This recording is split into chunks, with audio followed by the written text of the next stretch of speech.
അടിമത്വം നിയമപരമായി അവസാനിപ്പിച്ച മനുഷ്യസ്നേഹി, മനുഷ്യനെ അടിമയാക്കാൻ യാതൊരു അധികാരവുമില്ല എന്ന് ഉറക്കെ പ്രഖ്യാപിച്ച മഹാൻ, നിയമത്തിലൂടെ അടിമത്വം അവസാനിപ്പിച്ച ധീരൻ, അമേരിക്കയിലെ 16ാമത്തെ പ്രസിഡന്റായിട്ടുള്ള ദി ഗ്രേറ്റ് അബ്രഹാം ലിങ്കൺ, മഹാനായ അബ്രഹാം ലിങ്കൺ. ജനാധിപത്യത്തിന് ഉചിതമായ നിർവചനം നൽകിയ മഹാൻ. Democracy is a government of the people, by the people and for the people എന്ന് അദ്ദേഹം നിർവചിച്ചു. ഗവൺമെന്റ്, ജനാധിപത്യപരമായ ഭരണകൂടം ജനങ്ങളാൽ, ജനങ്ങൾക്ക് വേണ്ടി, ജനങ്ങളുടെ ഭരണകൂടമാവണമെന്ന് അദ്ദേഹം നിർവചിച്ചു. 1809 ഫെബ്രുവരി 12 കെൻകി സംസ്ഥാനത്തെ ഹാൻഡിൽ കൗണ്ടിലെ സിംഗിങ് സ്പ്രിംഗ് ഫാമിലെ തടികൊണ്ട് നിർമ്മിക്കപ്പെട്ട ഒരു മുറിയുള്ള കുടിലിലാണ് എബ്രഹാം ലിങ്കൺ ജനിച്ചത്. അച്ഛൻ തോമസ് ലിങ്കൺ, അമ്മ നാൻസി ഹാങ്കസ്.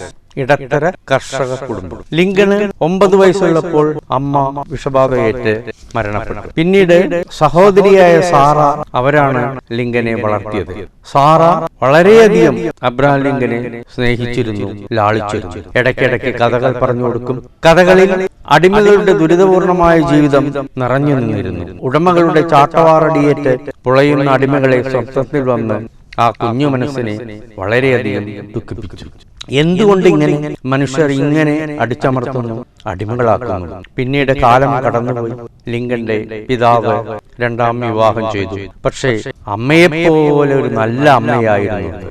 അതുകൊണ്ട് ലിങ്കന്റെ ജീവിതം സുന്ദരമായി തന്നെ മുന്നോട്ട് നീങ്ങി. 20ാം വയസ്സിൽ ആ വലിയ ദുരന്തം അവിടെ സംഭവിച്ചു. താൻ ഏറ്റവും ഇഷ്ടപ്പെട്ട സഹോദരിയുടെ മരണം. ലിങ്കൺ ഇത് താങ്ങാനാവാത്ത സംഭവമായിരുന്നു. കാലം കഴിഞ്ഞുപോയി. സ്കൂൾ വിദ്യാഭ്യാസത്തിന് അവസരം ലഭിച്ചില്ല. 1 വർഷത്തിൽ താഴെ മാത്രമേ വിദ്യാലയത്തിൽ പോകാൻ കഴിഞ്ഞുള്ളൂ. എഴുത്തും വായനയും സ്വയം പഠിച്ചു. പുസ്തകമായിരുന്നു ഗുരു. വിറക് വെട്ടി വീട്ടുജോലിയും ചെയ്ത് പണമുണ്ടാക്കി. ആ പണം കൊണ്ട് പുസ്തകങ്ങൾ വാങ്ങി. രാത്രി മുഴുവൻ പഠിക്കും. സ്ട്രീറ്റ് ലൈറ്റിലെ വിളക്കിൻകാലിന്റെ ചോട്ടിൽ പോയിട്ടാണ് ലിങ്കൺ പഠിക്കുക പതിവ്. കാരണം വീട്ടിലെ വിളക്കിൽ എണ്ണ ഒഴിക്കാനുള്ള, അല്ലെങ്കിൽ ആ എണ്ണ വാങ്ങിക്കാനുള്ള പണം പോലും ഉണ്ടായിരുന്നില്ല. ദാരിദ്ര്യമായിരുന്നു എബിയുടെ കുട്ടിക്കാല ജീവിതം. ആൾക്കൂട്ടം അദ്ദേഹത്തെ ശ്രദ്ധിക്കാൻ തുടങ്ങി. 6 അടി 4 ഇഞ്ച് ഉയരം ഉള്ള ഉറച്ച ശരീരം. വിഗ് പാർട്ടി നേതാവ് എന്ന നിലയിൽ 8 വർഷം നിയമസഭയിലും 2 വർഷം കോൺഗ്രസിലും സേവനമനുഷ്ഠിച്ചു. അതിനുശേഷം അഭിഭാഷക ജോലിയിലേക്ക് തിരിഞ്ഞു. പടിഞ്ഞാറൻ പ്രയറി ഭൂപ്രദേശങ്ങളിൽ അടിമത്ത വ്യവസ്ഥ ആരംഭിക്കുന്നതിൽ ഡെമോക്രാറ്റുകൾ ജയം നേടി. ഇത് ലിങ്കനെ പ്രകോപിതനാക്കി. 1854 വീണ്ടും സജീവ രാഷ്ട്രീയത്തിലേക്ക് പ്രവേശിക്കുകയും ചെയ്തു. വിഗ് പാർട്ടി എന്ന പഴയ രൂപത്തിൽ നിന്ന് അടിമത്ത വിരുദ്ധ ഡെമോക്രാറ്റുകളിൽ നിന്നുമായി പടിഞ്ഞാറൻ മേഖലയിൽ പുതിയ റിപ്പബ്ലിക്കൻ പാർട്ടി കെട്ടിപ്പടുക്കുന്നതിന് അദ്ദേഹം നേതാവായി പ്രവർത്തിച്ചു. 1860 നടന്ന പൊതു തിരഞ്ഞെടുപ്പിൽ റിപ്പബ്ലിക്കൻ പാർട്ടി സ്ഥാനാർത്ഥിയായി മത്സരിച്ച് വിജയിച്ചു. അങ്ങനെ പ്രസിഡന്റ് സ്ഥാനത്തേക്ക് തിരഞ്ഞെടുക്കപ്പെട്ടു. അമേരിക്കൻ ഐക്യനാടുകളിലെ ആദ്യത്തെ റിപ്പബ്ലിക്കൻ പാർട്ടി പ്രസിഡന്റ് ആയിരുന്നു ലിങ്കൺ. അതിനു മുമ്പേ, പ്രസിഡന്റ് ആവുന്നതിന് മുമ്പേ അദ്ദേഹം അഭിഭാഷക വൃത്തിയിൽ ഏർപ്പെട്ടിരുന്നു. പോസ്റ്റ്മാൻ ആയി ജോലി ചെയ്തിട്ടുണ്ട്. ഇല്ലിനോയ് സംസ്ഥാനത്തിൽ നിയമസഭാ സാമാജികനായിട്ടും സേവനമനുഷ്ഠിച്ചിട്ടുണ്ട്. പ്രസിഡന്റ് ആയതിനു ശേഷം അടിമത്തം അവസാനിപ്പിക്കുന്നതിന് ശക്തമായ നിലപാട് കൈക്കൊണ്ടു. അതിന്റെ പ്രധാന നിയമ നടപടിയാണ് 1863 വിമോചന വിളംബരം, ഇമാൻസിപ്പേഷൻ പ്രൊക്ലമേഷൻ. അമേരിക്കൻ ഐക്യനാടുകളിൽ അടിമത്തം പൂർണ്ണമായി നിരോധിച്ച ഭരണഘടനയുടെ 13ാം ഭേദഗതിക്കുള്ള അടിസ്ഥാനമായി മാറി ഈ വിമോചന വിളംബരം, ഇമാൻസിപ്പേഷൻ പ്രൊക്ലമേഷൻ. ഇന്ത്യയുടെ സഭാ സ്റ്റാമ്പിൽ ഇടം പിടിച്ച ആദ്യ അമേരിക്കൻ പ്രസിഡന്റ്. 1865 ഏപ്രിൽ 14 വെള്ളി ആ ദുരന്തം സംഭവിച്ചു. ഏറ്റവും ഓർക്കാൻ കഴിയാത്ത, ഓർക്കാൻ പറ്റാത്ത, ഏറ്റവും മോശമായ ഒരു ദിനമായിരുന്നു അത്. വാഷിംഗ്ടൺ DC-യിലെ ഫോർഡ് തിയേറ്ററിൽ വെച്ച് നടനും കോൺഫെഡറേറ്റ് അനുകൂലിയുമായ ജോൺ വിൽക്കീസ് ബൂത്ത് ലിങ്കനെ വെടിവെച്ചു. അങ്ങനെ ആ വെള്ളി നക്ഷത്രം പൊലിഞ്ഞു 56ാം വയസ്സിൽ.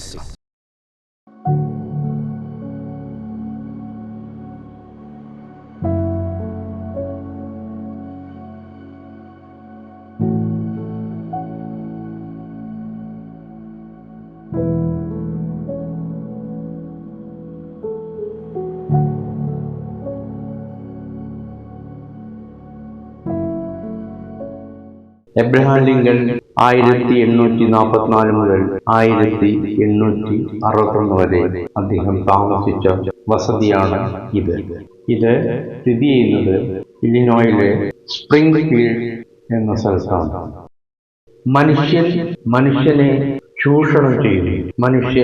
മനുഷ്യനെ അടിമകളാക്കുന്നു. മനുഷ്യന്റെ ശരിയായ പൈശാചിക ഭാവം ഒന്ന് കാണണമെങ്കിൽ, ഒന്നറിയണമെങ്കിൽ അടിമകളുടെ ജീവിതത്തിലൂടെ നമ്മൾ ഒന്ന് പോയേ പറ്റും. അപ്പോഴാണ് പച്ചയായ മനുഷ്യന്റെ വികൃതമായ മുഖത്തിന്റെ പൈശാചിക താണ്ഡവ നൃത്തം നമുക്ക് അറിയാൻ കഴിയുന്നത്. ലക്ഷക്കണക്കിന് ആളുകളെയാണ് അവരുടെ സമ്മതമില്ലാതെ വീടുകളിൽ നിന്ന് തട്ടിക്കൊണ്ടുപോയി അടിമകളാക്കിയിട്ടുള്ളത്.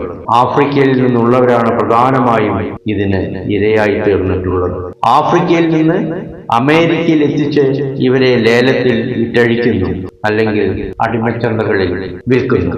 ദുസ്സഹമായ കപ്പൽ യാത്ര ചെയ്യേണ്ടി വരുന്നവർ, മാസങ്ങളോളം നീണ്ടു നിൽക്കുന്ന ദുരിതപൂർണമായ കപ്പൽ യാത്ര, ഒന്ന് ശരിക്കും നിൽക്കാൻ പോലും ഇടമില്ലാതെ ആണ് അവരെ കൊണ്ടുപോവുക. ഈ യാത്രയിൽ തന്നെ അവർക്ക് വേണ്ടത്ര ഭക്ഷണം കൊടുക്കില്ല. അതേമാതിരി ആരോഗ്യ പ്രശ്നമുണ്ടായാൽ ഒരു മരുന്നും കൊടുക്കില്ല.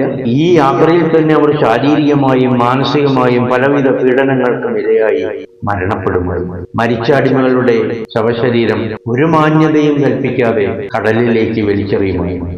കപ്പലിൽ നിന്ന് ചാടി രക്ഷപ്പെടാൻ പറ്റാത്ത വിധം കപ്പലിന് ചുറ്റും വലകൾ ഘടിപ്പിച്ചിരുന്നു. കാലുകളും കൈകളും ഇരുമ്പ് ചങ്ങല കൊണ്ട് ബന്ധിച്ച് ഇവരെ തടങ്ങളിൽ പാർപ്പിക്കുന്ന മാതിരിയായിരുന്നു കപ്പലിൽ കൊണ്ടുപോയിരുന്നു. ഇത് നൂറ്റാണ്ടുകളായി നിലനിന്നിരുന്നു. ഇതിനെതിരെ പ്രതികരിക്കാൻ സാധിച്ചിരുന്നില്ല. ഈ പൈശാചിക പ്രവൃത്തിയെ, ഈ അധർമ്മത്തെ, ഈ അനീതിയെ, മനുഷ്യത്വത്തിന് നേരെയുള്ള ഏറ്റവും ഹീനമായ ഈ പ്രവൃത്തിയെ, അതിനെ എതിരിടാൻ ഒരു വലിയ വിപ്ലവം തന്നെ വേണ്ടി വന്നു. പലരും ലക്ഷ്യം നേടിയെടുക്കാൻ ജീവത്യാഗം വരെ ചെയ്യേണ്ടി വന്നു. ഒടുവിൽ അമേരിക്കൻ പ്രസിഡന്റായിട്ടുള്ള മഹാനായ അബ്രഹാം ലിങ്കൺ നിയമപരമായി ഈ അടിമത്തം നിർത്തലാക്കി. അദ്ദേഹത്തെ നമുക്കെല്ലാവർക്കും പ്രണമിക്കാം. നമുക്ക് അടിമകളുടെ ജീവിതവും അവർ സഹിച്ചുകൊണ്ടിരിക്കുന്ന ദുരിതങ്ങളും യാതനകളും അതിലൂടെ ഒന്ന് നമുക്ക് പോകാം. ഏകദേശം 35 ലക്ഷത്തോളം ആഫ്രിക്കക്കാരെയാണ് അടിമകളാക്കി വെച്ചിരിക്കുന്നത് എന്നാണ് കണക്ക്. പ്രകൃതിയിലെ ഏത് മൃഗത്തിനും അതിൻ്റെതായ രീതിയിൽ ജീവിക്കാൻ സ്വാതന്ത്ര്യമുണ്ട്. അത് നിഷേധിക്കപ്പെട്ട ഒരേ ഒരു ജീവികൾ, അല്ലെങ്കിൽ ഒരേ ഒരു ജാതി അടിമകളാണ്. ഭൂമിയിലെ നരകം എന്ന് പറയുന്നത് ഈ ജീവിതമാണ്, അടിമകളുടെ ജീവിതം. എന്തെല്ലാം ശിക്ഷകളാണ് അടിമകൾ അനുഭവിക്കേണ്ടി വരുന്നത് അവരുടെ യജമാന്മാരിൽ നിന്ന്. അവർ അവശരാകുന്നത് വരെ അവരെ ചാട്ടവാറ് കൊണ്ടടിക്കും. കാലുകളും കൈകളും ചങ്ങലക്കിട്ട ശേഷം അടിക്കും. ചിലപ്പോൾ തലകുത്തനെയായിട്ട് കെട്ടിത്തൂക്കും. കുറേ നേരം അങ്ങനെ കിടക്കേണ്ടി വരും. ചില സമയത്ത് ആ പാവങ്ങളുടെ ശരീരം പൊള്ളിക്കും. ദുഷ്ടന്മാരായ യജമാന്മാർ അംഗഭംഗം വരുത്തും അവരുടെ ശരീരത്തിൽ. വിരലുകൾ മുറിക്കുക, ഒന്നെങ്കിൽ കൈയിന്റെ വിരലായിരിക്കും കൈ, അല്ലെങ്കിൽ കാലുകളുടെ വിരൽ മുറിക്കുക. ഇരുമ്പ് പഴിപ്പിച്ച് ദേഹം പൊള്ളിക്കും. പട്ടിണിക്കിട്ട് ചങ്ങലയിൽ ബന്ധിച്ച് തടങ്ങളിൽ ദിവസങ്ങളോളം ഇടും. സ്ത്രീ അടിമകളെ ക്രൂരമായി പീഡിപ്പിക്കും. ബലാത്സംഗത്തിന് ഇരയാക്കും. പീഡിപ്പിച്ചതിന് ശേഷം ചമ്മട്ടി കൊണ്ട് അവരെ അടിച്ച് അവശരാക്കാം. ഗർഭിണികളെ പോലും ഇതിൽ നിന്ന് ഒഴിവാക്കിയിരുന്നില്ല. ഗർഭിണികളെയും കുട്ടികളെ പോലും അവർ ഒഴിവാക്കിയിരുന്നില്ല. ചിലപ്പോൾ കഴുത്തിൽ മെറ്റൽ കോളർ ഘടിപ്പിക്കും. കഴുത്ത് തിരിക്കാൻ പറ്റാത്ത വിധം ദിവസങ്ങളോളം അവർക്ക് കഴിയേണ്ടി വരും. ചിലപ്പോൾ മുൻവരിയിലെ പല്ലുകൾ അവർ പിഴുതെടുക്കും. ചില അടിമകളെ ഷണ്ടനാക്കും. ചിലരുടെ ചെവികൾ മുറിക്കും. ചിലപ്പോൾ നായ്ക്കളെ വിട്ട് കടിപ്പിക്കും. തോക്കുപയോഗിച്ച് വെടിവെച്ച് ദേഹത്ത് പരിക്കേൽക്കും. ഇങ്ങനെ പോകുന്നു അവരുടെ ചെയ്തികൾ. യാതൊരുവിധ വൈദ്യസഹായവും കൊടുക്കില്ല. വേണ്ടത്ര ഭക്ഷണം കൊടുക്കില്ല. ചെറിയ പെൺകുട്ടികളെ ലൈംഗികതയ്ക്ക് ഉപയോഗിക്കുന്നു. വളരെ പൈശാചികമായി. സ്ലേവ് ബ്രീഡിംഗ് എന്നൊരു ഏർപ്പാടുണ്ട്. അടിമകളെ പെറ്റു വളർത്തുക. ഇതിന് ആണടിമയും പെണ്ണടിമയും ഇണചേർന്ന്, അല്ലെങ്കിൽ യജമാനും പെൺ അടിമയും ബന്ധം പുലർത്തി കുട്ടികളെ ഉണ്ടാക്കും. അങ്ങനെ അടിമക്കുട്ടികളെ ഉണ്ടാക്കി അവർ വലുതായി കഴിഞ്ഞാൽ ആണടിമകളെ ചന്തയിൽ കൊണ്ട് വിൽക്കുന്നു, പെണ്ണടിമകളെ വേശ്യാലയത്തിൽ കൊണ്ട് വിൽക്കുന്നു. ഇതിന് പറയുന്നത് സ്ലേവ് ബ്രീഡിംഗ്. ഏതായാലും ഒരിക്കൽ കൂടി നമുക്ക് ആ മഹാനായ അബ്രഹാം ലിങ്കനെ അമേരിക്കയിലെ 16ാമത്തെ പ്രസിഡന്റായ അബ്രഹാം ലിങ്കനെ നമുക്ക് എല്ലാവർക്കും പ്രണമിക്കാം. കാരണം നിയമപരമായി ഈ പൈശാചിക പ്രവൃത്തിയെ, അടിമത്തത്തെ നിർത്തലാക്കിയ മഹാനായ അബ്രഹാം ലിങ്കൺ. പ്രസിഡന്റായതിനു ശേഷം അബ്രഹാം ലിങ്കൺ അടിമത്തം അവസാനിപ്പിക്കുന്നതിന് വേണ്ടി ശക്തമായ നിലപാട് കൈക്കൊണ്ടു. അതിന്റെ പ്രധാന നിയമ നടപടിയാണ് 1863 വിമോചന വിളംബരം, ഇമാൻസിപ്പേഷൻ പ്രൊക്ലമേഷൻ. അമേരിക്കൻ ഐക്യനാടുകളിൽ അടിമത്തം പൂർണ്ണമായി നിരോധിച്ച് ഭരണഘടനയുടെ 13ാം ഭേദഗതി ഉള്ള അടിസ്ഥാനമായി മാറി ഈ വിമോചന വിളംബരം. 1865 ഏപ്രിൽ 14 വെള്ളിയാഴ്ച ഏറ്റവും മോശപ്പെട്ട ദിവസമായി വാഷിംഗ്ടൺ DC-യിലെ ഫോർട്സ് തിയേറ്ററിൽ കുടുംബസമേതം ലിങ്കൺ നാടകം കാണുകയായിരുന്നു. കോൺഫെഡറേറ്റ് അനുകൂലിയായ ജോൺ വിൽക്കീസ് ബൂത്ത് ലിങ്കനെ വെടിവെച്ചു. അങ്ങനെ ആ വെള്ളി നക്ഷത്രം വെളിഞ്ഞു 56ാം വയസ്സിൽ.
എബ്രഹാം ലിങ്കൺ അന്ത്യവിശ്രമം കൊള്ളുന്ന സ്ഥലം ദി ലിങ്കൺ സ്റ്റോം. ഇത് സ്ഥിതി ചെയ്യുന്നത് സ്പ്രിംഗ്ഫീൽഡിലുള്ള ഓക്ക് റിച്ച് സെമിത്തേരിയിലാണ്. ഇവിടെ തന്നെയാണ് അദ്ദേഹത്തിന്റെ കുടുംബവും അന്ത്യവിശ്രമം കൊള്ളുന്നത്.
സഹജീവികളെ അടിമയാക്കുക, ഇതാണ് മനുഷ്യന്റെ ഏറ്റവും പൈശാചികമായ പ്രവൃത്തി.